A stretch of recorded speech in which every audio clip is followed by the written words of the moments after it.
namin sa inyo yung business ni Kat. My business is a clothing store.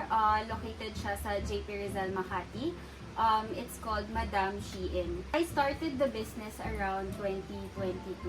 Actually, nag-start ako sa ukay nun.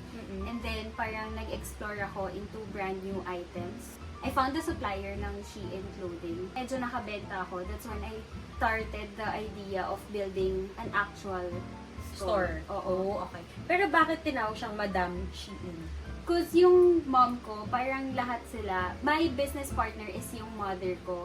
Tapos yung si mommy kasi, parang everyone calls her Madam. So parang inano ko na, Madam Shein. Oo, okay. Ganon. Okay, sige. So, puntahan na natin. Tara na! Go!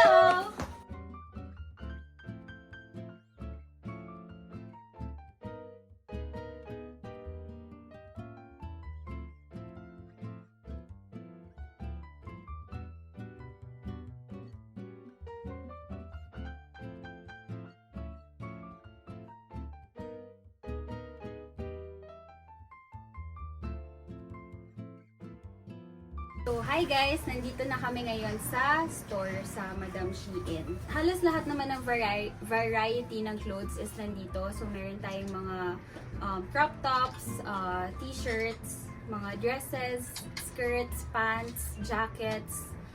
Ayun. So, price starts at 149 pesos for mga tops, ganun. Yung pinakamahal na namin is 249 pesos. So, very affordable siya, no? Oo, super affordable. So, makakabili ka na ng ang outfit kahit less than 500 pesos, meron ka ng mabubuong outfit. Yes. Diba? And sa 1,000 pesos, baka makabuo ka pa ng 3 outfit, Oo. diba? For Totoo. 3 occasion. And you know, yung ibang customers ko dito is usually, kunyari may job interview sila or may party silang pupuntahan. Dito sila pumupunta para maghanap ng outfit nila. Especially pag mga party, usually one wear lang yun. Kasi diba, picturean, ganyan. So, hindi na uulitin, suotin. So, dito talaga sila pumupunta kasi nga mura. So, anyways, sis, what do you think about doing a challenge? Sige, game ako. Anong challenge siya? So, ang naisip kong challenge is gawa tayo ng 3 outfits. Okay. So, may team tayo. Ang first, casual wear. Sunod is for work. Okay. And then, yung isa is date. Okay? Actually guys, parang hindi na ako mahihirapan. Kasi kanina pa, nung nag-iikot pa lang ako, may mga naiisip na akong mga outfit. Shall we start? Let's go! So sis, ano yung hinahanap mong outfit ngayon? Casual. Okay. Actually, parang pag may mga nakikita akong, kunyari, simple na ganito, parang nakakaisip na ako, pwede itong pang casual. Okay. Yung ganun. Kapag white kasi, parang ang dali niyang bagayan. Oo. Sis, di ba parang almost every week kayong nag-restock dito? Minsan nga halos every other day, may new stocks na dumating. Ayan guys, so hindi kayo mangangamba na yung stock nila is from last month pa. Palagi talaga silang nagre-restock dito. So, dito yung mga tops, and then dito, yung mga dresses.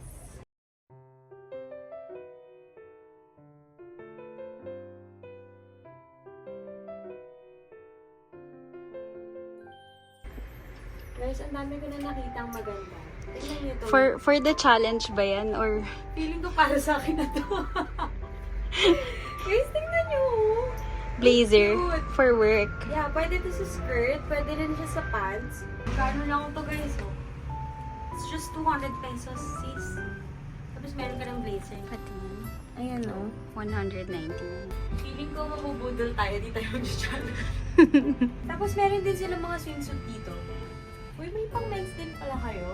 Yes, so pwede mo isama yung jowa mo habang nagsha-shopping. Hoy! Marami rin silang pang men's. Try natin tong... Ito, how much to? Magkano yung mga shirt nyo na pang boy tee? 149. 149 lang, o, di ba? 149 lang, kaya mo na magpakilig. Ito pa sis, oh, may mga jackets. Yan, meron silang mga jacket. Hindi lang si girlfriend yung mag-enjoy dito, guys. Mag-enjoy din si boy. Kasi marami rin siyang mabibili. Meron din ako nakita actually mga short for boy. Something like this. Sige. Boy yan, di ba? Ang cute niyan. Yeah. Pineapple. Meron ditong pineapple na ano. Na, eto, yun. Ay, ang cute. Cute din siya. Okay, mag-bis na tayo ng mannequin. Feeling ko complete na yung ano ko, yung outfit ko. Nasabi ba natin na tatlo yung category natin? Yeah. Okay. So, casual for date. Hoy! Kala nyo naman may ka-date. May ka-date ka? Secret. Okay. Okay, let's go. Let's go. So, we'll start with something casual. Something casual. Ano na lang siya. So, ano bang hinanap mo ngayon, girl? Something casual din. Uy, napasok ko yun. Umiti ko dun sa part na yun. Kasi hindi to magkasama kanina. Nakita ko lang to sa magkabilang ibayo. And sabi ko, parang partner sila. Parang bagay. Sana all. Bagay. Dahil dito nabot ko na yung pangarap ko, mas matangkad na ako kay Kat. Cute niya. Alam mo, ang ganda mo! Hey! Design mo ng spot ball. So, siguro itong pair ko, I would wear this with, with white sneakers. And actually, pwede rin siyang pang-office. I can wear this with black heels or white heels. It will siguro look good. Oo nga, ang cute niya. Diba? Ate, magkano to? Nabudol na talaga. Ang Tuluyan ganda. na nabudol. At tuluyan na po tayong nabudol. Guys, kasi ang mura lang nito, so hindi ako kakabahan magpabudol. Kasi pag bibili ka sa mall, Oo, lalo na kung pair, diba? oo, isang piece pa lang siguro, baka nasa 1,000 plus na yung top pa lang. Ito, Yeah. magkano to ate? Oh, di ba ang mura? 199 lang. 199 Yung top. each, no? Tapos, Magkano yung pants? 199. oh, sis! Less than 400! May sakli pa akong 2 pesos. Ito naman, pwede siyang pang mall, no? Or casual Yeah. wear lang pag nagmo-mall. Or actually, pwede rin siyang pang date kung ano lang. Kung Cute simple, date. Oo, simple Yeah. date. Tapos, I would wear this also with white sneakers since sneaker girl ako. Ayun. Tapos, pwede mo siyang ternohan ng denim jacket, ganon. Yeah, cute siya pag may Mhm. ganun jacket. Pero bibiling ko to. Ate, akin na to. Next up is date. Date night. Date. Okay, Kahit let's di go. night. Date. Basta date. Basta date. Ito naman.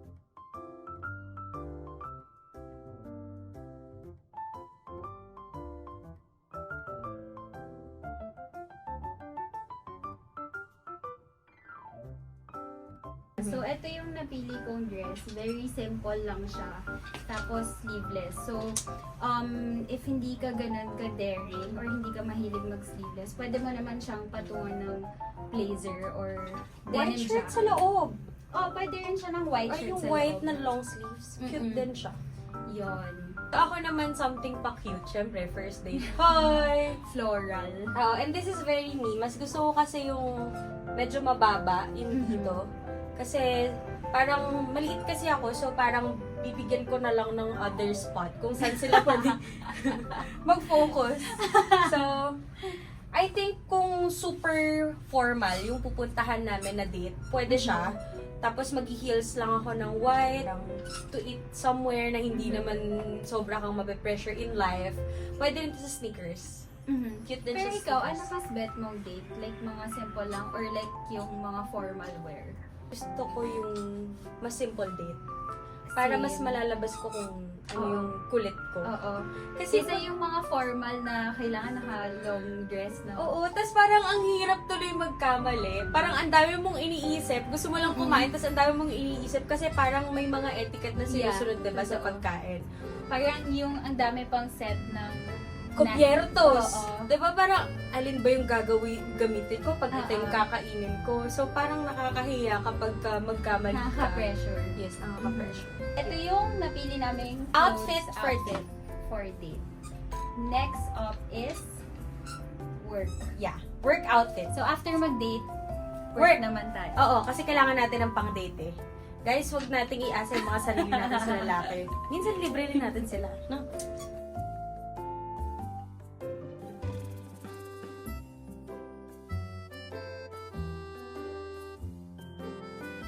Kaya tinawag na Madam Shein, guys. Tingnan niyo naman. Madam.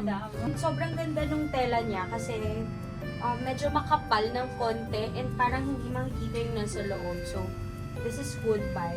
Kung gusto niyo pumunta dito, hanapin niyo tong piece na to. Maganda talaga. And then, syempre, very Madam. Yung pa-drape na Yes. style na gano'n. And Tsaka silk actually yung siya. tela niya. Maganda. Maganda siya. Ikaw, ano yung napili mo? White tsaka pink. So, Mhm. very light colored. I'd wear this also sa office kasi, ayan, long sleeves. Tapos, mahilig kasi ako sa trousers lang eh. Very Mhm. basic lang naman ako magdamit. Like, trousers, tapos usually t-shirt lang. Yun yung pang-casual ko. So, kaya ito rin yung napili kong pang-office na parang trouser pants and then long sleeve white top. Actually, meron pa akong nakita kaso hindi lang siya babagay dito sa outfit. Yung kaninang blazer na pinapakita ko, maganda talaga siya. Hindi lang siya bagay dito. Try natin ipatong dito. Ganda niya, Oo. hindi okay lang pala siya kahit white yung nasa loob. Kasi di naman masyadong pansin. Dalawa. See? Nag-add lang tayo ng blazer. Mukha na rin Madam Shein. Oh, sabi ko sa inyo. Guys, sisingit ko lang. Hindi to pang office wear, pero may nakita na naman ako mabubudol ko. Cute, diba guys? So, Ang daming bibili ko ganyan. dito. Oo, marami silang ganito. Marami ring crop top dito. Mahilig kasi ako sa crop top. Pagpasok pa lang nakikita niyo na siya. Oo. Naka-group kasi siya yung mga crop top ay nagsama-sama nila. Hi! So, nakabalik na tayo ngayon sa bahay. Anong gagawin natin? Mag-chichismisan. Oo. May mga may mga questions lang ako kanina. Siguro questions lang, especially for the young entrepreneurs Mhm. out there na gusto rin mag-start ng Mhm. same business as you. Ano ba yung most challenging part or most challenging moment mo nung Mhm. pinut up mo na si Madam Shein? Siguro yung sa akin, kasi entirely new business ang clothing when I started. Tsaka, syempre, parang I started last year. Parang wala pa akong gaano kaalam sa business. So, actually, si mommy yung mas sanay mag-business because ang daming papers na lalakarin for that. Yung mga permits, may mga sanitary pa, mga ganyan. BIR, yun yung pinakamahirap. So, tinulungan ako ng mom ko. So, lucky ako na she parang aware na siya sa mga processes and she was able to help me. So, siguro sa mga magsa-start pa lang from the ground up, it would be better if parang pwede kayo mag-partner ng mas may alam sa business or you can hire someone who can help you talaga or guide you sa kung paano mag-start ng business from the ground up. Other people kasi, like us, well, my mom, she started doing business as a franchisee muna. So, nagpa-franchise siya ng mga food stalls, ganun. So, from that, natuto na siya and eventually, she was able to open up her own business. Okay. Oo. Na-guided na. And And guys, huwag tayo ma-intimidate kung nag-start pa lang tayo. Kasi parang lahat naman siguro mag-start doon. Huwag kayo ma-intimidate kapag meron kayong partner na mas may alam sa inyo. Kasi Yes, doon yes. kayo mas matututo. mas matututo. Diba? Kung saan yung parang mas uncomfortable kayo, that's the time na you will grow. Kasi pag yung feeling mo is parang alam mo na yung ginagawa mo, hindi ka matututo, diba? Tsaka sis, parang when I started, or bago kami mag-start mag-business, parang syempre, laging may fear na, paano kung ganito, paano kung ganyan. Pero alam mo, hindi mo siya masasagot if hindi mo gagawin. So, lagi naman talagang may fear sa business because risk nga siya. Yes. So, it's up to you if you want to take the risk or not. But I suggest, parang start small. Di naman kailangan big agad eh. Parang, ako kasi nun, I had extra money or pinag-ipunan ko talaga. And from that extra money, sabi ko, eto lang muna yung gagalawin ko. So, I had extra savings pa din. Hindi ko binuhos lahat nung savings ko towards the business. And I started small. Dati pa nga, nagbabazar sa mga, sa mga street lang, ganun. That's how I started. Hindi naman agad ako nagkaroon ng physical store. And siguro para sa mga mag-start pa lang ng business, sobrang powerful ng social media ngayon. Oo. Diba? Parang, for now, hindi nyo muna kailangan ng physical store kung talagang hindi pa kaya ng budget. Huwag nyo muna ipilit. Yes. Parang test the waters muna kung ano ba yung market na tina-target mo. Oo. And social media can help you. Kasi, it's free and mas madali kang makaka-reach ng audience. Diba? Ano pa yung nilook forward mo dun sa business? Meron ka bang plan mag-expand? Mag-put up ng other branch? Siguro yung sa akin, of course, I want to expand. Gusto ko mag-open ng isa pang branch. And aside from that, gusto ko maging main supplier.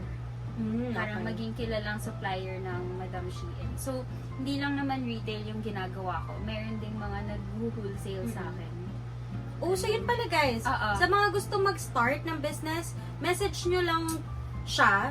Ililink namin sa baba yung sa Facebook page. And also, meron kaming pag-giveaway. So, lahat pala ng bibilhin nyo sa store is meron na siyang kasamang bag, plastic, or packaging. Para pwede rin siyang pangregalo. Actually, yung mga pinapangregalo namin pag Christmas, ito na. This is something na budget-friendly, lahat mapapasaya mo. And maganda talaga yung quality, guys. No Yes. joke. So, all you have to do is comment. For example, category and then kung kaninong damit to. For example, kanina, category is something casual ni Zane. From there, from the comment section, mamimili kami kung kanina namin ipapadala tong damit. So, meron tayong 2 lucky winner. Oo. Follow us din sa TikTok. Link down na lang din natin below yung Yes. TikTok page natin dalawa. Yes. Doon namin i-announce yung winner. That's it! See you guys on our next vlog. Bye!